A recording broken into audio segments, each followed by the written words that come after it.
You were involved in a very public race and discrimination case against Sir Ian Blair and the Metropolitan Police Service.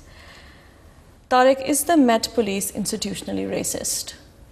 I think at the time when Macpherson reported, the Met were found to be institutionally racist. And by that I mean that, you know, as an institution, in the way they were dealing with like murder investigations, and at that time, you know, I am absolutely sure that the Met were institutionally racist. That was in 2008? 2008. But then I started to see some change. You know, there was a lot of good things brought in terms of the way we deal with crimes, the way we understand communities, the way we involve communities.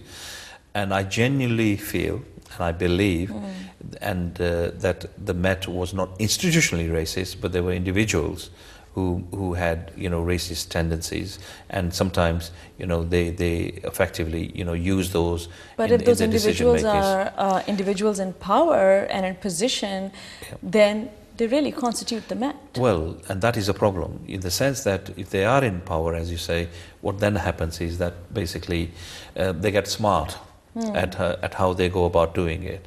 And I think, as has been proven very recently, that there are individual officers in the Met who still, you know, display and practice and actually, you know, deliver racism. And I think that is, there is a commitment to eradicate them, but like criminals, you have to build evidence against them.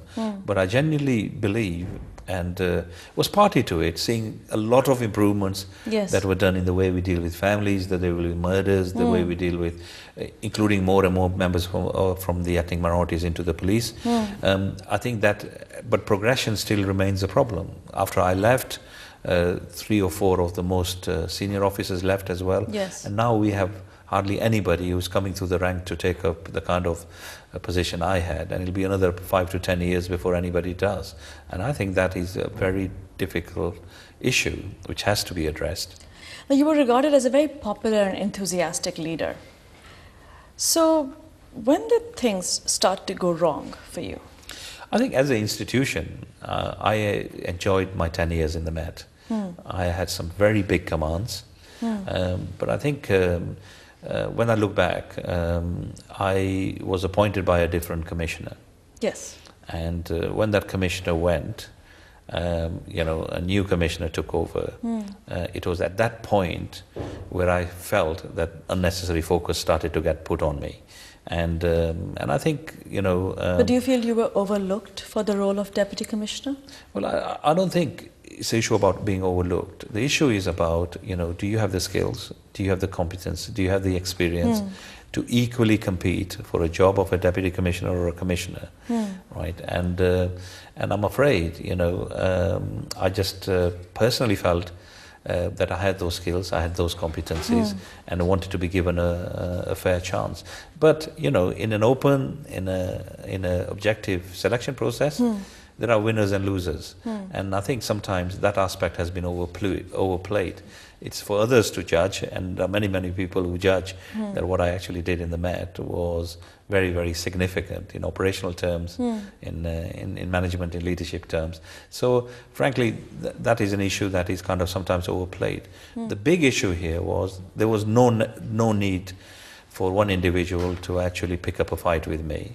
I think there were a variety of factors. There was, of course, the 42-day detention period that you felt was not the right way to progress. And also the fact that you were appointed the head of security for the Olympics, but somehow in the key decision-making areas, you were sidelined by your superiors. Yeah, I think, you know, sometimes what the fact is and what the reality was different to actually, you know, what was portrayed in the media. What was and the of course, reality? a lot of what is portrayed in the media now is being discredited because there was a very close relationship between the media and the senior echelons of the Met, which now is being portrayed in a judicial inquiry, looked at. And frankly, you know, there's nothing against me in that aspect. The reality was this, that basically I've been a career police officer for 34 years. 7/7, when 7/7 occurred here, there was a lot of focus on our communities, and I think I did a good job in making sure that the communities are not marginalized. I did a lot of work on that aspect. That was very tough. Yeah. It was emotionally tough. It had a lot of impact on my own personal life, various other aspects. Then after that, we started to become over political in terms of, the 42 days. Then I got the Olympics. I thought, well, that is, very befitting. Yeah, of course. And I could bring a lot to, the whole thing. And I put together an Olympic plan. Yes. And when I put together an Olympic plan, I said that the plan is going to cost 1.2 billion pounds. Yeah. And, it was a well-structured plan, properly put forward, and the government only had 600 million. It's very interesting. The plan at the moment has cost 1.1 billion. So that is very close to what I actually suggested. But if you were the head of security for the Olympics, why weren't you consulted before the finances were decided? I think that was exactly what was happening, because there was a lot of marginalization going on. There was a lot of, undercutting going on. And that, with my challenge of the 42 days, made me unpopular, amongst, one person at the end of the day. And frankly, then I was taking legal advice. I was taking legal advice on my contract. My contract of employment was up for renewal. Yes. And then it somehow got into the public domain that I was taking legal advice. And then, what happened is this person, plus his head of human resources, who's since been discredited, went public. Yes, that's what I was actually coming to, because you filed a complaint at the Employment Tribunal. Yes. So why did you feel the need to go public and go to the press and inform them about it? Because what was happening was there was a huge amount of briefings going on by the Met, and interestingly, some of those people who were being briefed are now subject of appearances before Leveson. Yeah. Some of them who were reporting actually have been arrested for corruption. So there was a huge amount of briefings going on against me. I never said a word. There were other people talking about me, and I felt that... Do you feel that you were being ambushed? Oh, absolutely. And I felt that the best way is to put the record straight, and it was the first comment I actually made, public comment, because there was nothing attributed to me before then directly. So I thought I had to put the record straight, and that is what I did. And then I left. Now, after you made your race claim, you received a lot of death threats. You had to hire bodyguards to protect yourself and your family. Did you report these threats to the police? The police, of course, were not best of friends with me. What was ironic, I was head of serious organized crime investigations in the Met for nearly 4 years, and dealing with some of the most complex crimes. I never got any sort of threats from anybody whilst I was doing that. But I think most of the threats came because of, the negative reporting that was being put into the media. And of course, what happens is that gave a charter to the racist and people with very right-wing views to actually throw, abuse at me. But what I was very encouraged by, there is in adversity, there's always there's something positive, is that the 27,000 officers I commanded during my time in the Met, not one of them went to the media and complained against me and my leadership. The 2.8 million community members I face-to-face dealt with, not one of them came back and said to the media, because the media were hunting me down. A lot of it briefed by certain people at Scotland Yard, came and spoke up against me, and that gave me a lot of encouragement. Now, you made an out-of-court settlement in November 2008. Why didn't you go to court and fight your case? I think two reasons. One is the person who started all this was actually sacked by the mayor. Yes, he left. Okay, and secondly, for me to go through this after that would have meant a lot of sacrifice. I have seen people who have gone through proceedings. Legal dramas have been badly emotionally damaged, and luckily I didn't get damaged through this. And thirdly, what I would have disclosed would have hugely undermined the confidence of our communities in policing, and I was really not prepared to do that. I think I believe, and I believe to date, that we have to be part of the solution in terms of dealing with the issues. So I think it was a judgment I make, and frankly, some of your critics say that it was because your lawyer had a questionable past.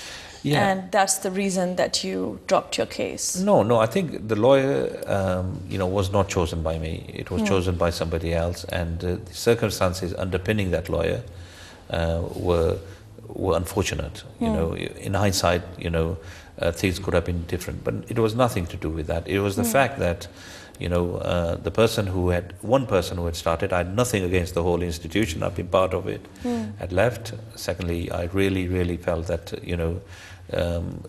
given, the profile I had with the communities and everything, it would be a huge dent. And thirdly, I think it was a personal decision to just draw a line. Yeah. But what I can say is that the kind of figures that were put out, that was again It propaganda. was like up to £1 million. Yeah, that was another propaganda by Yes. the Met, and all that is now coming out in the relationship between the Met, the politicians, and the media. And But was this also a propaganda that some of your critics said that perhaps you used the race card to your advantage, and that you were promoted in quick succession as the Met Police wanted to look politically correct and have a high-ranking senior Asian officer?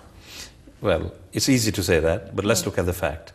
34 years in policing, 4 different police forces. So in experiential term, worked in every different policing environment. Graduate level, in terms of I got my Queen's Police Medal for an operational aspect in relation to policing Westminster. Overseas experience, double graduate of the FBI Academy. Commended many times. Huge amount of awards, three doctorates, etc. People don't give this just for out of nothing, because you have to prove and give facts. So I think this was a convenient label for people to add, really, that I was promoted beyond what I could have achieved, and people who work with me and others could have achieved a lot more. So I think it's totally unfair in terms of doing that. But of course, that was part of the hysteria and briefings that were being given to the media. But Tariq, you weren't the first officer to sue the Met Police. You helped ease the return of Sergeant Verdi, who successfully sued the Met Police for unfair dismissal. In fact, he kind of sued them repeatedly quite a few times, and he was successful in his legal action. Does the Met Police not learn? Well, I think, learning takes place, but it's not sustained. Over a short term, we learn and then we move on, because that's the way the policing operates. And then we make mistakes, we move on. What needs to happen is that the corporate memory of all these cases needs to be digested by leaders. Tariq, we'll go for a short break. See you soon.